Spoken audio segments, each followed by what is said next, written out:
Oke, di sini saya akan membahas tentang model probabilitas.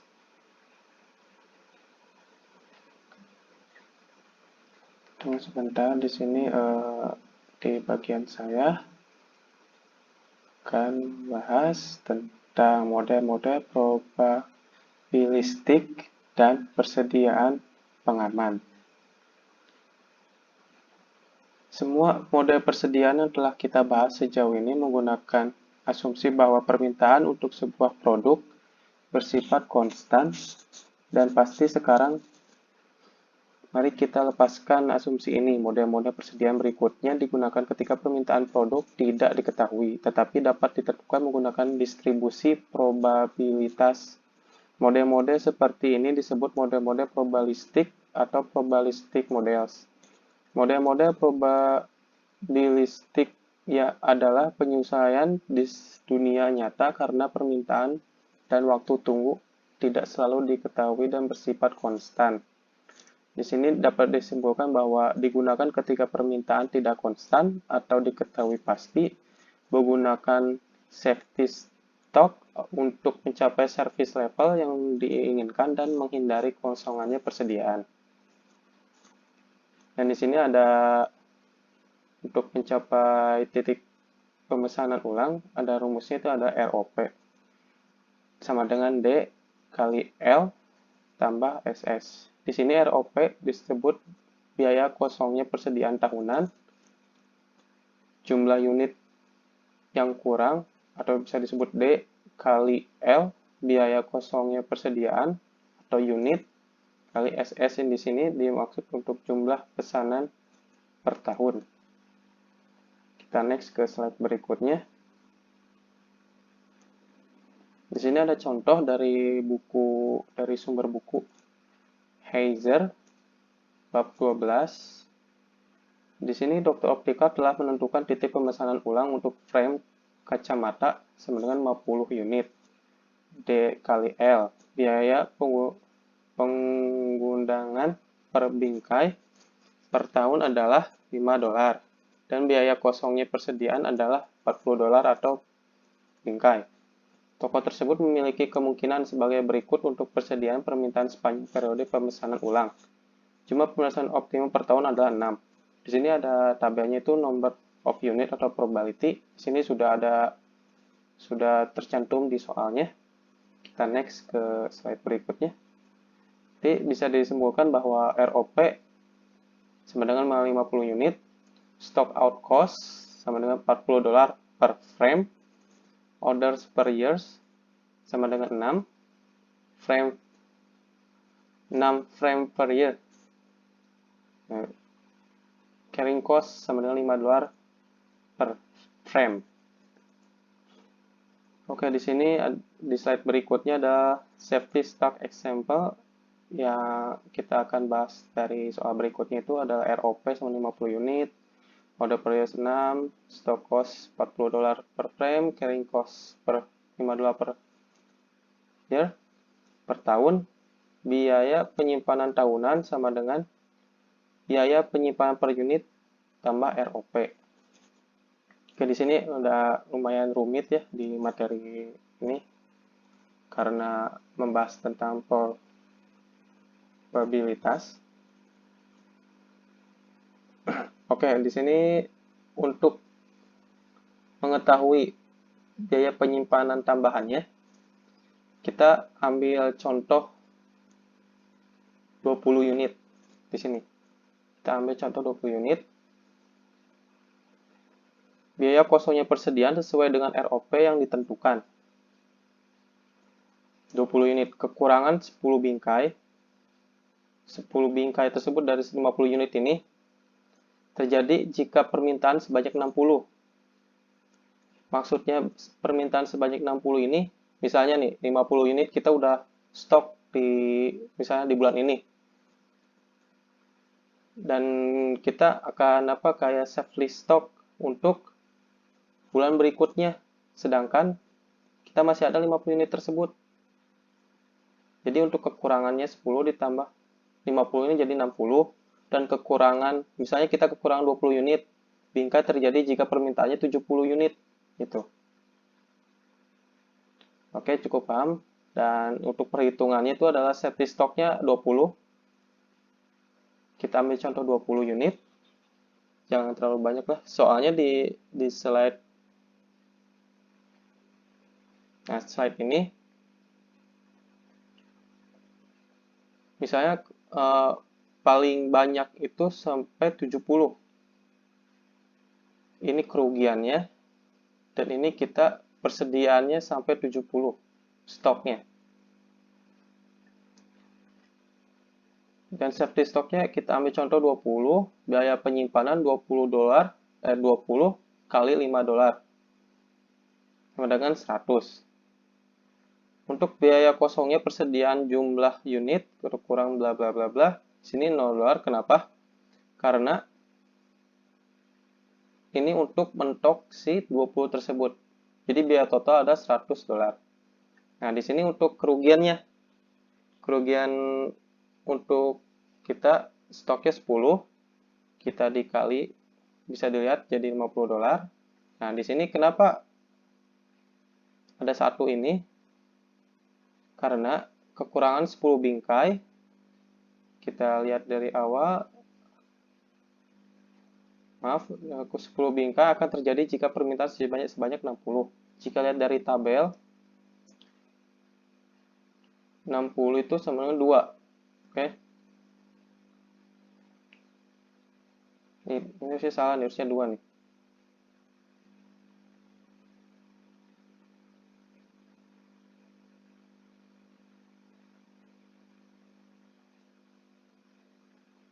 Ya, pokoknya itu ya 10, 1, $40, 6 sama dengan $220, $240. Ditotalin, itu 290. Sini untuk kerugian besarnya, $0. Kita langsung dikali 20. 20 tersebut kali 2. Melihat dari tabel, 70 itu 1. Jadi harusnya 2 ini. 2, $40, 6. Kenapa dari 6? Karena order per year. Order per tahunnya itu adalah 6. Jumlah jadi $960. Jadi persediaan pengamanan ini mengubah titik pemesanan ulang menjadi 50 tambah 20 sama 70 bingkai. Jadi untuk penambahan pemesanan ulang, mentoknya itu di 20. Jadi jika ditotal jadi 70 bingkai.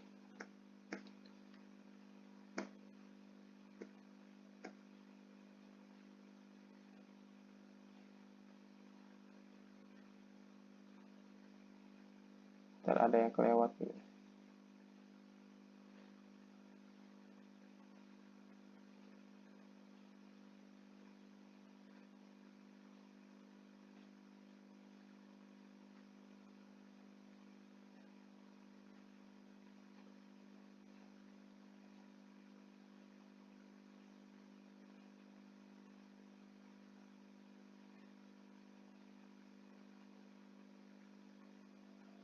Oke, kita lanjut saja ya. Kalau ada yang tidak mengerti, tinggal ditanyakan saja. Nah, di sini kita akan membahas tentang probabilistic demand.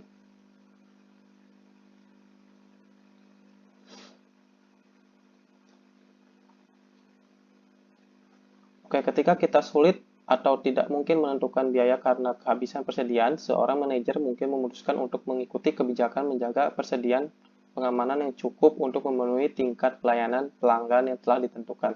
Misalnya pada gambar tersebut, menunjukkan penggunaan persediaan pengaman ketika permintaannya untuk kotak resolusi rumah sakit. Kita ambil contoh rumah sakit bersifat probabilistik.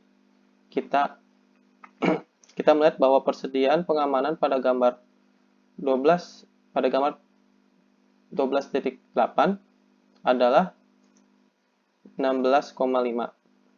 Oke. Unit dan titik pemesanan ulangnya juga meningkat sebesar 16,5. Untuk meningkat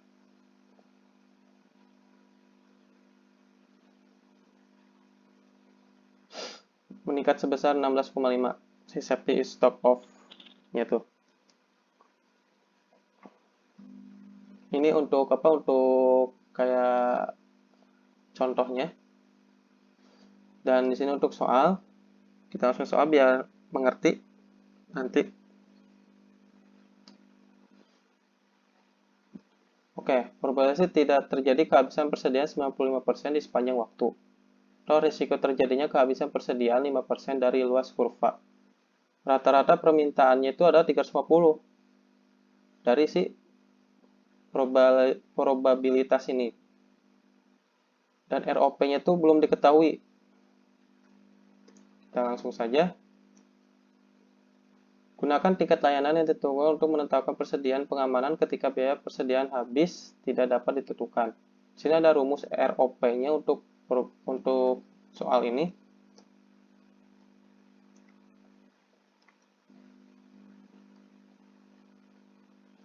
ROP-nya itu adalah permintaan yang diharapkan selama waktu tunggu tambah Z, dan di mana Z tersebut adalah jumlah standar deviasi atau yang ini standar deviasi dari permintaan selama waktu tunggu.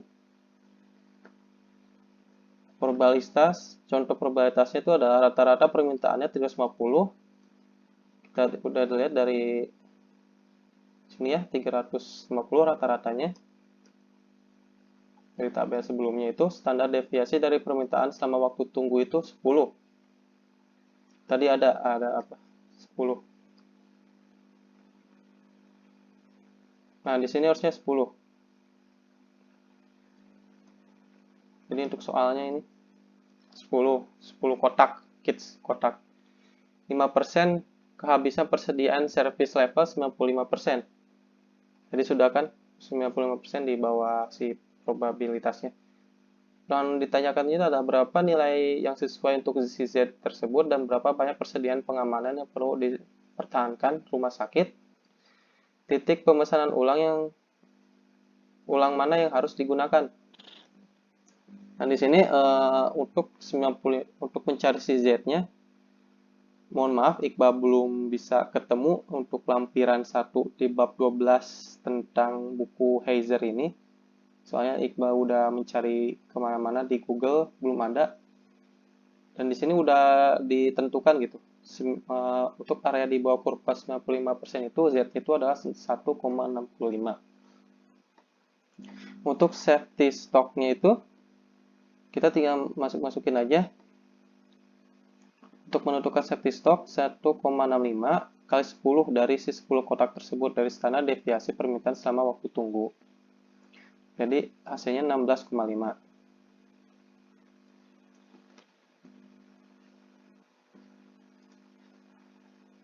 Mohon maaf. Oke.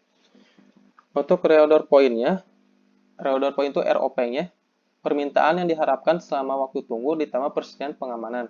Di sini tinggal dimasukin saja. Permintaan yang diharapkan selama waktu tunggu itu 350 atau rata-ratanya itu. Tambah 16,5 kotak persediaan pengaman maaf ini tipe. Di jumlah itu sebanyak sekian. 367 kotak. Jadi setiap probabilitas itu ada berbagai rumus. Untuk contohnya itu ini, order probabilitas model. Ada 3. Yang pertama itu ketika permintaan berubah-ubah dan waktu tunggu konstan. Yang kedua ketika lead time bervariasi dan permintaan konstan. Ketika permintaan dan waktu tunggu bervariasi. Kita akan membahas di nomor 1 tersebut dulu ya. Kita membahas permintaan bervariasi dan waktu tunggu konstan. Di sini ada rumusnya, itu adalah ROP rata-rata. Di ROP tersebut rata-rata permintaan harian atau waktu tunggu dalam hari. Dan di mana si Z ini, si Z itu kan udah dijelasin sama Iqbal ya. Z itu adalah jumlah standar deviasi. Gue juga lupa. Oke, next. dan di mana si ini tersebut standar deviasi dari permintaan selama waktu tunggu. Langsung contohnya. Sini ada langsung contoh soal sama Iqbal udah disimpulkan lah. Rata-rata permintaan harian atau terdistribusi normal sebanyak 15, standar deviasi dari permintaan harian itu 5, waktu tunggu dalam hari atau konstan 2. 90% tingkat pelayanan dan di sini si Z tersebut sudah ada di lampiran 1 di buku Heiser bab 12. Hasilnya 1,28.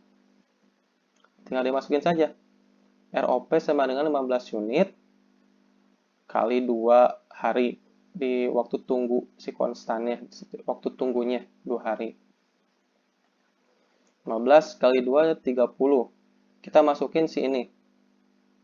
1,28 kali 5 si untuk permintaan deviasi hariannya. Dan waktu tunggunya itu di akar 2 30 tambah untuk perhitungan perkalian dulu ya, perkalian langsung tambah 8,96 dan hasilnya sekian 39. Jadi persediaan sekitar maaf ini tipe ya. Sekitar 39 unit. Maaf. Bukan. Ini harusnya 9. Aduh. Maaf ya. Ini harusnya 9. 39. Ya, harusnya 39. Maaf. 39.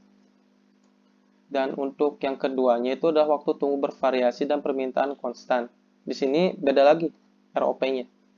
Dan isinya itu permintaan harian dikali rata-rata waktu tunggu dalam hari. Dan rumus keduanya itu adalah Z kali permintaan hari kali dan di mana si ini standar deviasi dari waktu tunggu dalam hari. Kita next. Dan di sini untuk contoh soalnya, permintaan harian 10, rata-rata waktu tunggunya 6 hari, standar deviasi. Dan untuk soalnya itu rata-rata begini teman-teman. Jadi, nanti ada soal yang cerita lah gitu. Nanti ada permintaan hariannya berapa, terus rata-rata waktu tunggunya berapa, terus nanti dikasih tahu tingkat pelayanannya itu berapa. Jadi, untuk lampirannya, untuk mencari si Z-nya ini, udah ada nanti. Dikasih tahu di soalnya tersebut. Soalnya Iqbal cari-cari ini nggak ada. Di buku Heiser belum ketemu di lampirannya. Soalnya Iqbal punya bab 12 doang. Ini nggak usah khawatir. Ini Iqbal cuman memperjelas doang. Ya semoga para pendengar, para penonton bisa memahami. Oke lanjut ya. ROP-nya itu tinggal dimasukin 10 unit kali 6 hari tambah si Z-nya ini, hasil Z-nya 2055 kali 10 unit dari permintaan harian dikali 1 dari standar deviasi di waktu tunggu. Jumlahin semua, perkalian dulu 10 unit 60 tambah 20 55 kali 1 1 ini kali 10 ya jadi 20 ya 20.000 ya sama dengan 80. Jadi ROP tersebut adalah 81 unit untuk mencari Untuk mencari permintaan dan waktu tanggungnya bervariasi. Dan yang terakhir itu adalah kelebihan.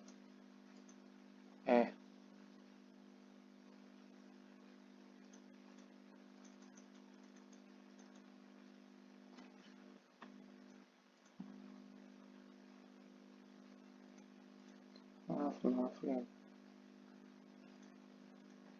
Oke.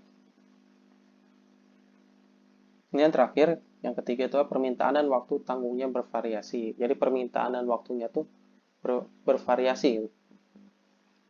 Ada yang sekian, ada yang sekian gitu.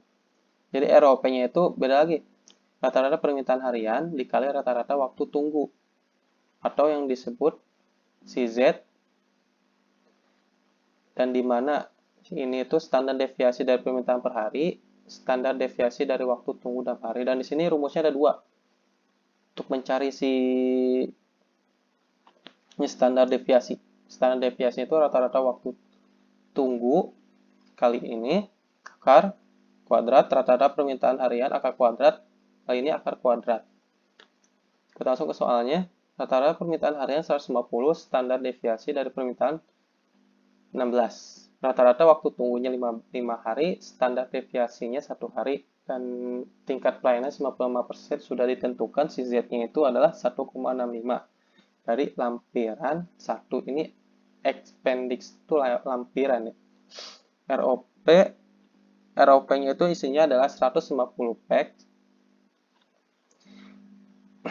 kali 5 hari tambah sekian. Ini tinggal dimasukin aja untuk menurut soalnya ya. Nah, menurut rumus maksudnya. Rata-rata tinggal masukin rata-rata waktu tunggunya berapa dan si Z-nya itu berapa. Dan dilampirin itu berapa si Z-nya. Mencari si Z-nya. Masukin, dikali dulu 150 kali 5 tambah 1,65. Stop sampai sini dulu. Kita ke rumus berikutnya. Itu apa? Rata-rata waktu tunggu sekian ini apa? Itulah ini pokoknya ya, rata-rata permintaan harian ini. Oke. Dan masukin ini berapa? Rata-rata waktu tunggunya 5 hari kali 16 standar deviasi dan permintaannya akar kuadrat tambah 150 akar kuadrat kali 1 akar kuadrat, tinggal dimasukin, sudah ada di sini. Dan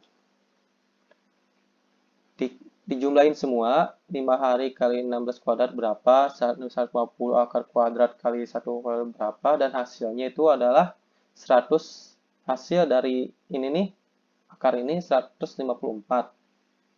Coba hitung sendiri, maaf kalau salah. 154 tinggal dimasukin. Kenapa ini dimasukin? Karena kita mencari ini nih. Jadi standar deviasinya. Tinggal dimasukin ke standar deviasi. Masukin kali tambah hasilnya 1004 pack. Itu untuk mencari permintaan dan waktu tanggungnya bervariasi. Jadi ada 3 ya teman-teman. Untuk model probabilitas itu. Model probabilitas lain-lainnya. Ada 3.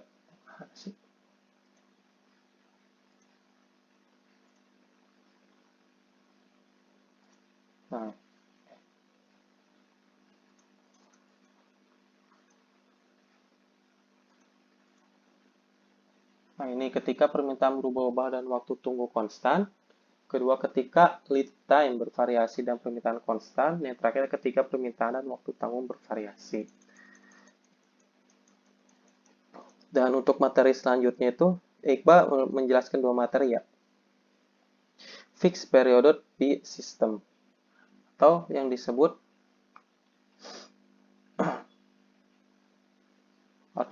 dengan mode periode tunggal. Di sini persediaan dipesan pada akhir periode ditentukan, persediaan dihitung hanya pada akhir periode. Persediaan sampai tingkat target yang ditentukan. Pesanannya biaya yang relevan, biaya pesan dan disimpan, lead time diketahui dan konstan, barang independen. Jadi beda banget sama si probabilitas itu. Kan untuk probabilitas itu kan lead time-nya tidak diketahui dan konstan. Dan sedangkan ini lead time-nya diketahui berapa. Jadi sudah ada targetnya gitu. Sedangkan probabilitas itu kan kayak belum diketahui gitu. Jadi kita harus menghitungnya dulu sebelum kita memesan barang, biar tidak kelebihan memesan barangnya gitu. Itu yang kayak disebut probabilitas. Dan di sini Iqbal ada asumsi menjelaskan dikit ya tentang tabel ini. Jadi garis kemiringan Q yang menurun pada gambar tersebut menyatakan tingkat persediaan di tangan. Jadi sikinya itu persediaan yang kita punya. Namun sekarang ketika waktu di antara pesanan si P bawah, ini bawah P, dilewati, kita melakukan pemesanan agar dapat meningkatkan persediaan sampai kualitas sasaran si T tersebut. Ya, cukup. Nanti sampai sini, jadi siki ini kita memegang kayak apa ya? Kayak memegang persediaan kita gitu. Untuk melewati P ini, kita sudah memenuhi persediaannya untuk target maksimum si T. Jadi kalau udah memenuhi pesanan, target maksimum. Menurun lagi. Nah ini Iqbal jelasin. Persediaan sampai kualitas sasaran T. Jumlah yang dipesan selama periode pertama Q1, periode Q2, dan seterusnya adalah selisih antara persediaan di tangan saat ini dan tingkat persediaan sasaran. Maksudnya sasaran itu adalah si T tersebut. Keuntungan dari sistem periode tetap adalah tidak diperlukan perhitungan fisik dari barang-barang yang diambil. Nah, jadi untuk si pesanan ini kenapa tidak sampai si P? Karena probabilitas. Karena kita kekurangan pesanan atau kekurangan barang. Jadi kita langsung memenuhi target. Dan di sini kita akan menghitung probabilitas tersebut. Berapakah kita akan membutuhkannya dari pesanan, misalnya berapa barang yang harus dipesan gitu. Jadi ini kita harus hitung di probabilitas yang kita sampaikan. Mungkin mengerti atau tidak? Alhamdulillah. Tinggal tanyakan saja nanti ke Iqbal ya. Langsung target maksimum. Soalnya ini kehabisan stok si perusahaan atau si toko si Ki ini teh. Target maksimum. Nah, langsung menghitung si probabilitas ini sampai ke P ini. Ulangi lagi. Kurang lagi nih bulan sekarang. Jadi banyak stok. Balikan lagi gitu. Jadi untuk kelebihan dari apa namanya ini tuh model periode tunggal, kelebihannya itu adalah persediaan dihitung secara periodik atau tidak perlu menghitung. Kenapa tidak perlu menghitung? Karena persediaannya itu secara periodik, prosedur secara administratif mudah atau tepat sesuai yang rutin. Maksudnya tepat untuk situasi yang rutin. Maaf. Kekurangannya itu terjadi kekosongan, stock out persediaan. Nah, maksudnya dari terjadinya kekosongan ini nih si kosong ini, jadi stoknya tuh out gitu. Jadi kita ya udah untuk kekurangannya gitu. Dan di sini kita akan menghitung si probabilitasnya gitu kan. Atau safety stoknya lebih tinggi atau kekurangan lah. Kelebihan kita stoknya gitu. Nah, dan itu ada yang rugi, ada yang untung gitu buat kita gitu. Ya mungkin cukup sekian uh, penjelasan dari Iqbal. Kalau ada yang tanyakan, mangga tanyakan. Kembali ke moderator, dipersilahkan. Kasih ya.